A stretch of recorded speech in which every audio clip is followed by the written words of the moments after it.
Bienvenido a Mi Relato de Terror. En esta ocasión te traigo un relato escalofriante. Es sobre un símbolo de fe, un crucifijo, pero que en él se alberga algo oscuro, que se adhiere al joven que lo posee. El mal se puede esconder hasta en los símbolos más sacros. El crucifijo de Jimena. Mi relato de terror comenzó hace 3 años y aún continúa. Mi nombre es Miguel, y cuando todo comenzó estaba en mi primer año de universidad, y dividía mi tiempo en 4, clases en la universidad, hacer tareas, trabajar y dormir. No tenía tiempo para nada más, y a mis 18 años era algo que me frustraba mucho. Mis padres me apoyaban, pero querían que trabajara para que entendiera el costo de la educación y de la vida, y lo entendí muy bien y muy pronto. Cuando aún estaba en la prepa, tenía tiempo para tener novia, salir con mis amigos, y como soy de familia católica, pues iba todos los domingos a la iglesia, pero ahora no podía hacer nada de eso. Por falta de tiempo mi novia me dejó, mis amigos también estaban ocupados y dejamos muy pronto de vernos, y ya ni tenía tiempo de acudir a la iglesia, porque el poco tiempo que me quedaba libre lo usaba para dormirme o escuchar creepypastas. No tenía auto ni moto en ese momento, y usaba el transporte público para ir a cualquier lado. Una tarde, al regresar de la universidad, me bajé del camión y caminé con rumbo a mi casa, y miré que había una venta bazar o de garaje en la cochera de una casa. Me detuve para fisgonear un poco, y noté que había muchas cosas de mujer joven, como ropa, perfumes y hasta muñecas de aspecto antiguo, así que esa venta no era para mí. Pero antes de irme, noté un hermoso crucifijo de madera que hasta parecía brillar para mí, medía 8 centímetros y estaba unido a una cadenita de plata. Lo tomé, y pregunté por el precio, que me pareció muy bajo y de inmediato lo compré. Yo no era de rezar, no me gustaba, así que el crucifijo lo quería más que nada como adorno. Lo puse en una pizarra de corcho que tengo en la pared de mi escritorio, lo sujeté con una tachuela o chinche. Me gustaba mucho el tallado de la figura de Cristo, me parecía un trabajo muy fino, y por eso me sorprendía su costo, pero supuse que quien me lo vendió no sabía el valor que ese crucifijo tenía. Mi hermano Manuel en ese tiempo tenía 15 años, y cuando miró el crucifijo quedó impactado, le había gustado mucho, así que, en un acto que no comprendí, le dije que se lo regalaba. No supe por qué hice eso, fue algo que sentía que no había salido de mí, era como si el crucifijo hubiera escogido a mi hermano para que fuera su dueño. Aunque al principio me sentía vacío por no tener el crucifijo, al pasar de los días comencé a sentirme mejor, me había resignado a no tenerlo. Una noche el grito de mi hermano me despertó, salí corriendo de mi habitación, mis padres ya estaban con él. Estaba temblando de miedo, y señalaba al exterior de su cuarto, decía que una sombra enorme había salido del baño y lo había perseguido. Mi sangre se heló, y aunque mi padre dijo que quizás él estaba aún dormitando, aún así, yo me quedé intranquilo. Mi madre se quedó a dormir con mi hermano, y yo tuve que entrar a mi cuarto, y por primera vez sentí que alguien más estaba ahí conmigo. Al principio creí que ese sentimiento era mera sugestión, pero una noche escuché un sonido extraño que me despertó, encendí la lámpara junto a mi cama y al escudriñar mi habitación noté que el crucifijo estaba colgando en el pizarrón de corcho, y se balanceaba, y de pronto se detenía, como si alguien lo hubiera tomado para que dejara de moverse. Me envolví por completo, y comencé a rezar. Ese crucifijo no debería estar ahí. Susurré. Me quité la cobija del rostro y miré al pizarrón de corcho, el crucifijo ya no estaba. Pensé que quizás estaba medio dormido cuando creí ver el crucifijo, pero preferí no darle más vueltas al asunto y mejor me dormí. Al despertar, tenía una sensación de irrealidad, como si lo de la noche anterior fuera un sueño y no hubiera pasado. Por lo que mi miedo se esfumó muy pronto. Mi hermano, en cambio, me decía que tenía sueños extraños, donde una sombra de más de 2 metros lo perseguía, y que era la misma sombra que había visto. Le dije que solamente eran sueños para tratar de tranquilizarlo, pero él se veía muy preocupado. Noté que mi hermano actuaba diferente. Antes le gustaba convivir con mis padres y conmigo, además de salir con sus amigos, pero después no quería estar con nadie, se encerraba en su cuarto y ponía el televisor a un nivel alto de sonido. Me comentó que era para poder concentrarse, pero días después supe la verdadera razón. También noté que los perros de las casas vecinas le ladraban cuando regresaba de la escuela, y los gatos maullaban por las noches cerca de la ventana de su cuarto. Todos nos sorprendimos cuando el perrito Schnauzer que tenemos le atacó la pierna, pero el perrito solamente rasgó un poco su pantalón. El perrito parecía tenerle miedo, pero le gruñía todo el tiempo, y después se escondía detrás de quien estuviera más cerca. Debido al comportamiento extraño de mi hermano, mis padres pensaron que él estaba consumiendo alguna sustancia prohibida, pero eso no explicaba el comportamiento del perro. Comenzamos a notar un extraño olor a caño, como si viviéramos dentro de una alcantarilla, pero no lográbamos encontrar el origen de la pestilencia. Mi padre había recorrido la casa más de una vez en busca de aquel aroma, pero en ningún momento logró identificar el origen. Primero creía que alguna tubería estaba rota, pero no había ningún rastro de humedad hedionda. Después creyó que había un animal muerto, pero después de escudriñar toda la casa no lo encontró. Después quiso culparnos, que quizás nosotros estábamos jugando en las alcantarillas, pero le dije que ni yo ni mi hermano estábamos en edad de hacer esas cosas. Al rendirse, decidió llamar a un fontanero, pero tampoco pudo encontrar el origen de la peste. Incluso el fontanero llevó una pequeña cámara de fibra óptica y la metió por la cañería, pero no encontró absolutamente ninguna perforación. Las pesadillas de mi hermano continuaron, y su semblante comenzó a deteriorarse poco a poco, hasta que mis padres decidieron llevarlo al médico, que después de hacerle estudios de sangre, no logró encontrar ningún mal.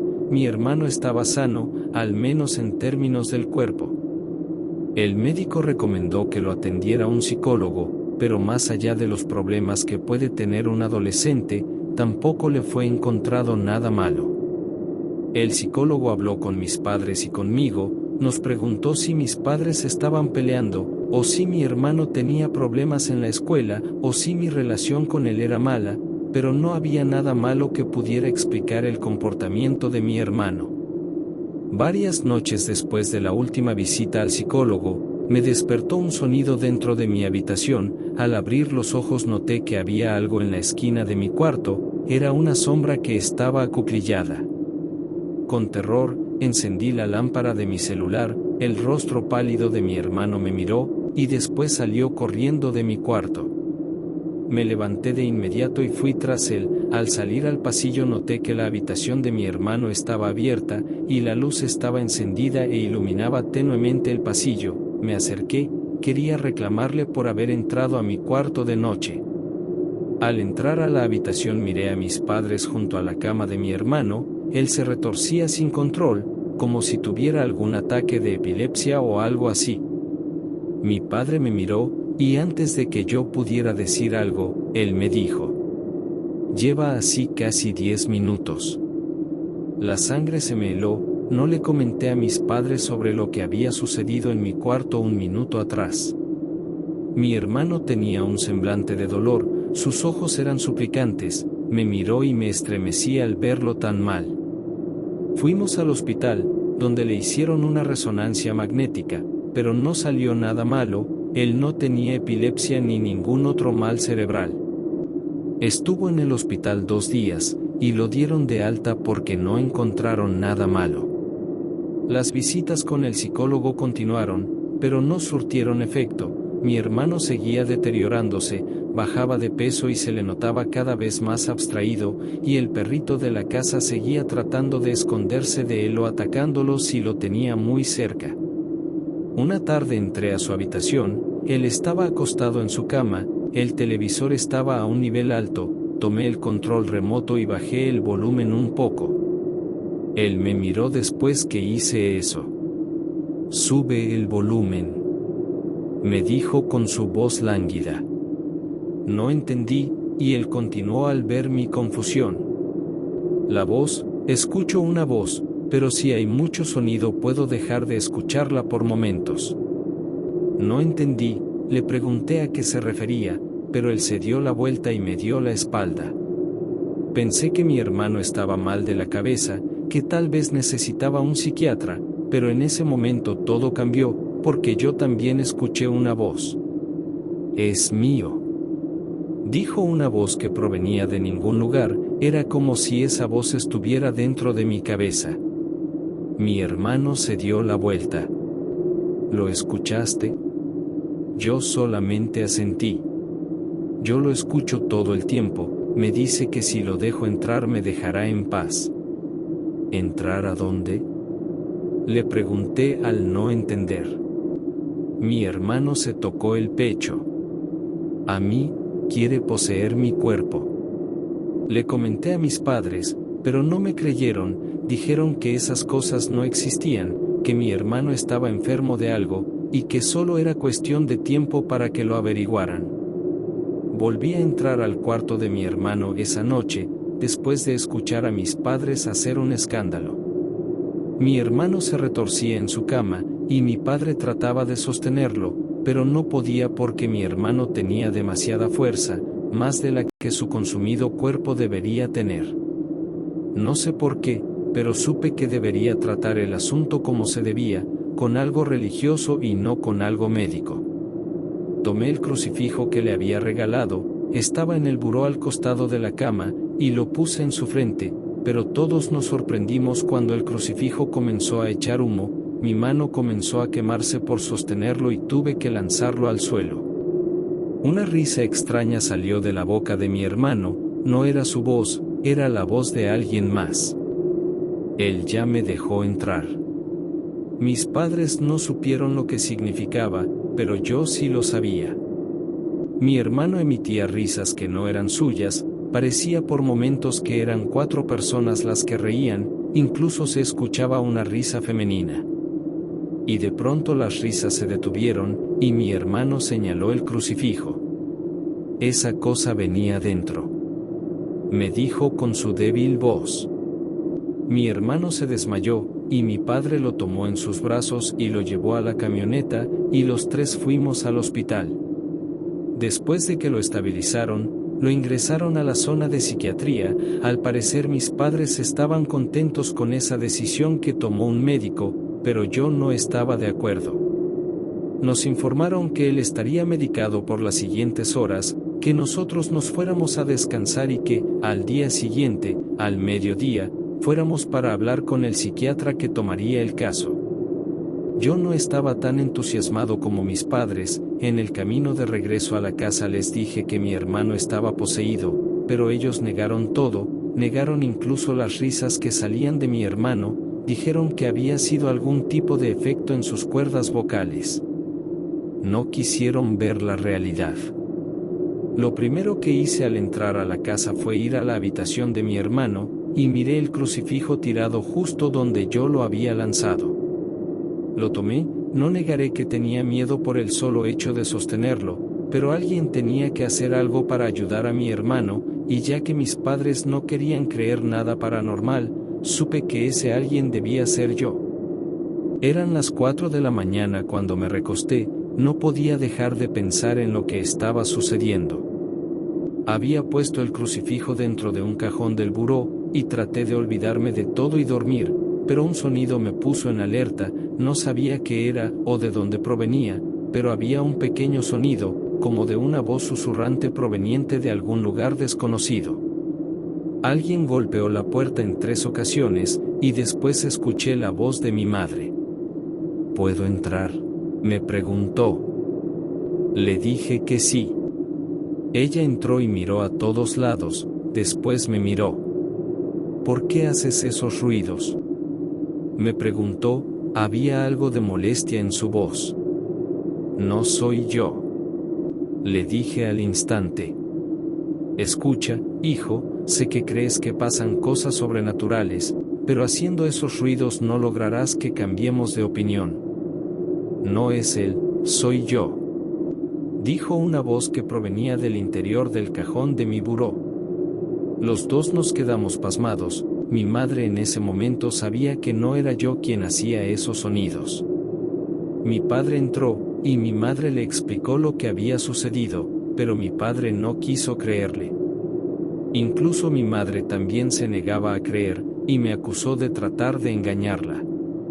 Salieron de mi habitación, y por supuesto que yo también. Esa noche dormí en la sala. Al día siguiente tomé el crucifijo y acudí a la casa donde habían hecho el bazar donde compré el crucifijo. Toqué a la puerta, una mujer de unos 40 años abrió. Me presenté, le dije que yo había comprado el crucifijo meses atrás. Ella fingió reconocerme, pero yo supe que no era así. Están pasando cosas extrañas en mi casa desde que llevé el crucifijo. Le dije. La mujer pareció sorprendida. Saqué el crucifijo y se lo mostré. ¿De quién era esta cosa? ¿Hicieron algún ritual satánico con esto? La mujer negó con la cabeza. Me dijo que nadie había hecho ningún ritual satánico. Ella quiso cerrar la puerta, pero puse mi pie. Le exigí que me diera respuestas. Yo quería saber de quién era ese crucifijo y por qué estaban pasando cosas extrañas. Ella, que en un principio no quería hablar, se rindió. Está bien, te lo diré. Ese crucifijo fue un regalo que le hice a mi hija Jimena cuando cumplió 15 años, lo compré en una tienda y no está maldito ni nada por el estilo. Quiero hablar con su hija, tal vez ella sepa más. Escucha, te diré lo que pasó. Mi hija conoció a una amiga que la metió en cosas sobre ocultismo, hacían hechizos y jugaban a la ouija. Yo pensé que era algo normal de su edad, pero después ella cambió, y un sacerdote nos dijo que ella estaba poseída. Le hicieron un exorcismo y el padre tomó el crucifijo para ayudar a expulsar a los demonios. Eso fue todo. Creí comprender lo que sucedía. El crucifijo se había convertido en el portador de los demonios, al salir de su cuerpo se habían escondido ahí.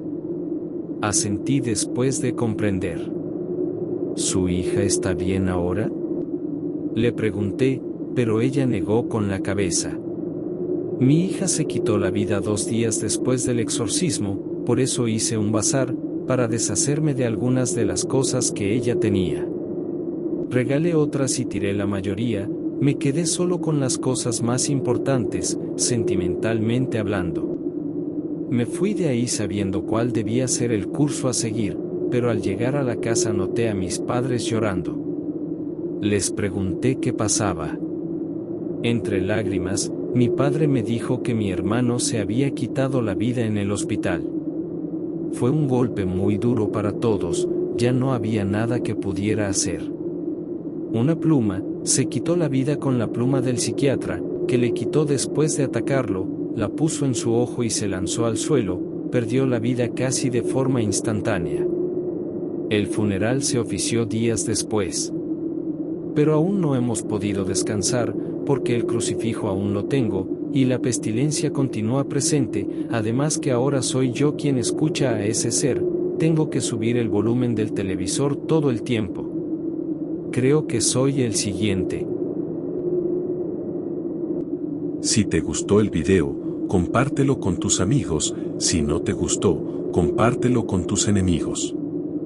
Si tienes algún relato de terror similar o completamente diferente a los que escuchaste, envíamelo para poder relatar tu historia. Los enlaces los dejo en la descripción. Gracias.